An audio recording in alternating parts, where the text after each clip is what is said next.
చంద్రబాబు నాయుడు గారి మీద ఉన్నటువంటి అవినీతి కేసుల్లో 2019-24 మధ్య నమోదైనటువంటి కేసుల్లో స్కిల్ కేసులు అయితే 52 రోజుల పాటు ఆయన రిమాండ్ ఖైదీగా ఉన్న విషయం కూడా మనం చూసాం. ఆ కేసు కానీ, లిక్కర్ కేసు కానీ, ఫైబర్ నెట్ కేసు కానీ, ఉచిత ఇసుక కేసు కానీ ఇవన్నీ కూడా క్లోజ్ అయిపోతే ఇన్నర్ రింగ్ రోడ్ అసైన్డ్ భూముల స్కాము ఇప్పుడు ఆ దశకు చేరుకున్నప్పుడు మీరు ఎంట్రీ ఇచ్చారు.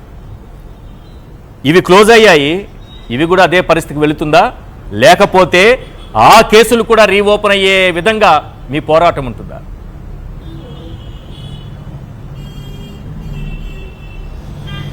ఈశ్వర్ గారు, నేను ఒక మాట మీ ద్వారా రాష్ట్ర ప్రజలకి చాలా స్పష్టంగా చెప్పదలుచుకున్నాను. ఏంటి అంటే, చట్టం చేతులు చాలా పెద్దవి. చట్టం చేతులు చాలా పెద్దవి.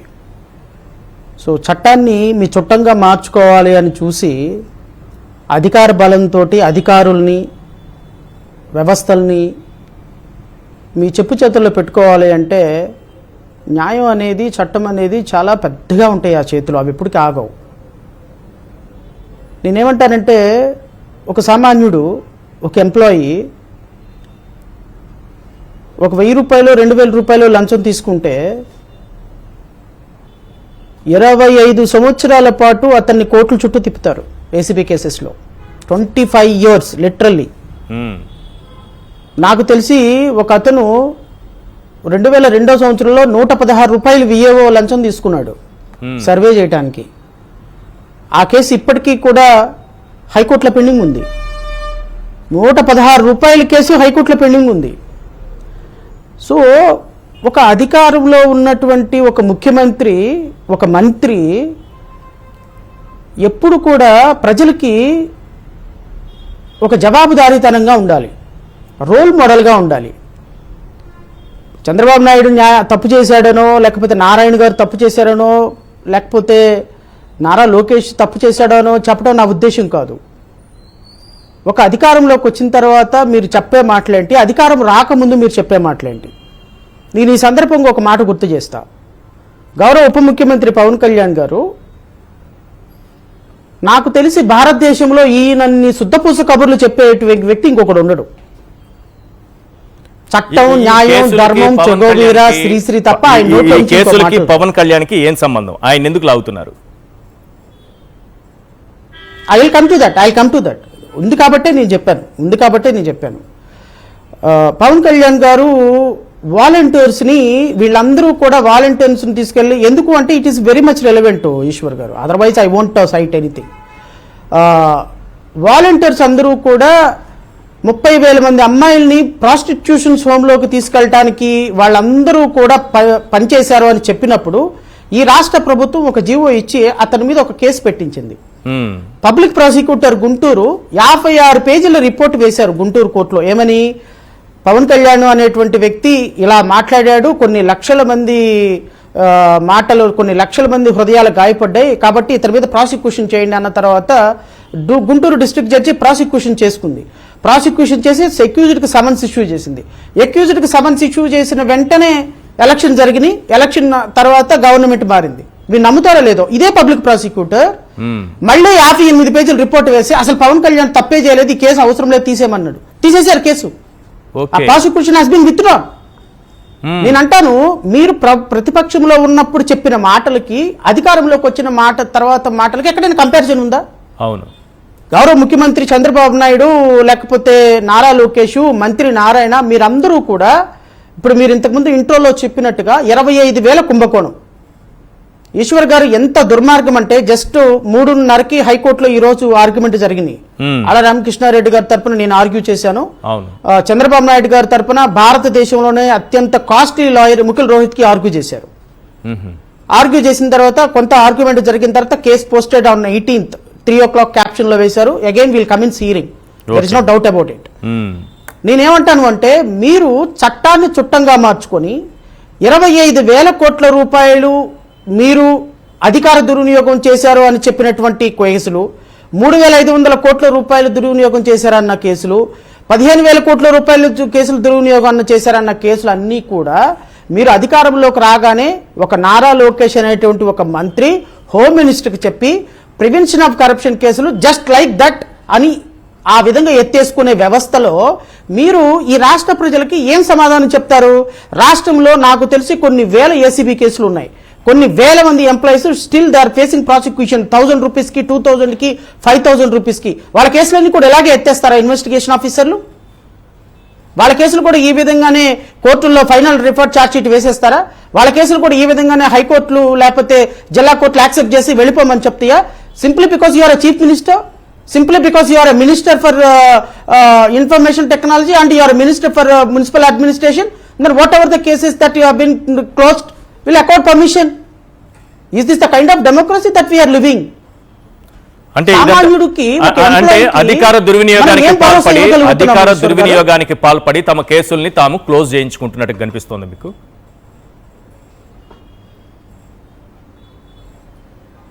నాకు కనిపించడం కాదండి, మీరు నమ్ముతారో లేదో, నేను I will read out. Eshwar garu వీళ్ళు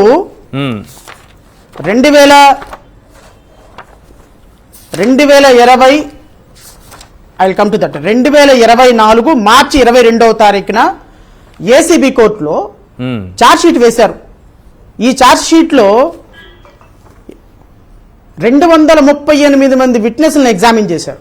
ఓకే, 238 మంది విట్నెస్లను ఎగ్జామిన్ చేసి 190 ఎగ్జిబిట్స్ వేశారు. 190 ఎగ్జిబిట్స్ లో ఇంచుమించుగా 10,000 పైచులకు డాక్యుమెంట్లు ఉన్నాయి. 10,000 పైచులకు డాక్యుమెంట్లు ఉన్నాయి. 10,000 పైచులకు డాక్యుమెంట్లు 10,000 పైచులకు డాక్యుమెంట్లు 238 మంది ఆఫీసులను ఇన్వెస్టిగేషన్ చేసి 22/3/2024లో ఏ కేసుకు సంబంధించి 2/3/2024లో ఇన్నర్ రింగ్ రోడ్ కేసుకు సంబంధించి, ఇన్నర్ రింగ్ రోడ్ అలైన్మెంట్ కేసుకు సంబంధించి 2/3/2024లో ఏసీబీ కోర్టులో ఏమని ఛార్జ్ షీట్ వేశారంటే A1 నుంచి A20 వరకు ఆల్మోస్ట్ ఆల్ A1 ఎవరో A2 ఎవరో మీ అందరికీ తెలిసే ఉంటుంది నాకు తెలిసినంత వరకు.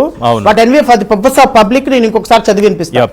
A1 వచ్చి నారా చంద్రబాబు నాయుడు, A2 వచ్చి పొంగులూరు నారాయణ, A3 వచ్చి లింగమనేని రమేష్, A4 వచ్చి లింగమనేని వెంకట సూర్య రాజశేఖర్, A5 వచ్చి కుంకు ప్రభాకర్ వెంకట అంజనీ కుమార్, A6 వచ్చి heritage foods private limited, A7 వచ్చి LEPL projects private limited, A8 వచ్చి LEPL Infotech private limited, A9 వచ్చి LEPL smart city private limited, A10 వచ్చి Lingamaneni agriculture development private limited.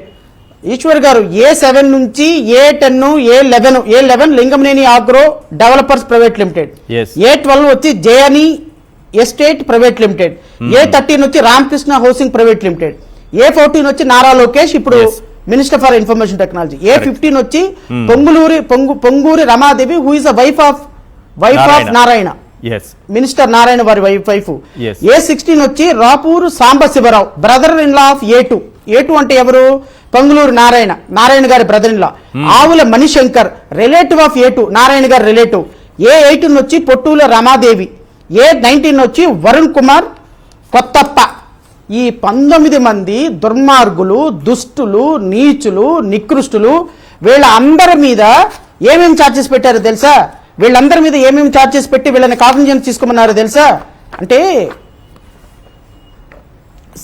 Section 120B, section 409, section 420, red with section 34, 35, 36, 37 of Indian penal code and section 13 sub class 2, red with section 13 sub class 1, sub class C, sub class D of prevention of corruption act 1998 కింద ఈ 19 మంది దుర్మార్గులు, దుష్టులు, నీచులు వేల కోట్ల రూపాయలు దోచుకున్నారని ACB కోర్టులో charge sheet దాఖలు చేశారు ఈ సిఐడి పోలీసులు.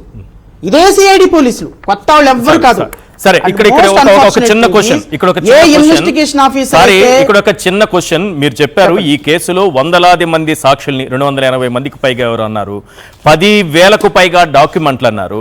మరి ఇదే స్కిల్ కేసులో, ఇదే లిక్కర్ కేసులో, ఇదే ఫైబర్ నెట్ కేసులో, ఇదే ఉచిత ఇసుక కేసులో ఇన్ని వందలాది మందిని విచారించుంటారు, ఇన్ని వందల డాక్యుమెంట్లు, వేల డాక్యుమెంట్లు పొందుపరుచుంటారు. అన్నీ ఉన్నా సరే ఆ కేసులు క్లోజ్ అయ్యాయి. నేను ఇది కంక్లూడ్ చేసిన తర్వాత మీరు అడిగిన ప్రశ్నకు వస్తాను. ప్లీజ్. ఈ కేసులో ఇన్ని వేల డాక్యుమెంట్లు వేసి వీళ్ళ మీద ఛార్జ్ షీట్ వేసి ఈ సెక్షన్స్ ప్రకారం వీళ్ళని శిక్షించండి అని ఛార్జ్ షీట్ వేశారు. 2024 ఫిబ్రవరి నెలలో మార్చి 2వ తారీఖున ఛార్జ్ షీటు టెక్నికల్ అబ్జెక్షన్ తీసుకుని రిటర్న్ అయింది. ఏమని టెక్నికల్ అబ్జెక్షన్స్ అంటే description of the accused proper గా మెన్షన్ చేయలేదు, ప్రాపర్ గా మెన్షన్ చేయండి, 17A ప్రాసిక్యూషన్ పర్మిషన్ వేయలేదు, 17A ప్రాసిక్యూషన్ పర్మిషన్ తోటి మళ్ళీ ఛార్జ్ షీట్ మళ్ళీ సబ్మిట్ చేయండి అని ఫార్మల్ రిటర్న్ చేసింది ఏది ACB court. The moment when the charge sheet was return for want of small clarification government change అయింది. అక్కడికే ఆగిపోయిందా? గవర్నమెంట్ చేంజ్ అయిన తర్వాత ఏం జరిగిందో తెలుసా సార్? ఇదే ఇన్వెస్టిగేషన్ ఆఫీసరు 378 పేజీలతోటి మళ్ళీ ఇంకొక రిఫర్ ఛార్జ్ షీట్ వేశారు. ఏమంటారు తెలుసా?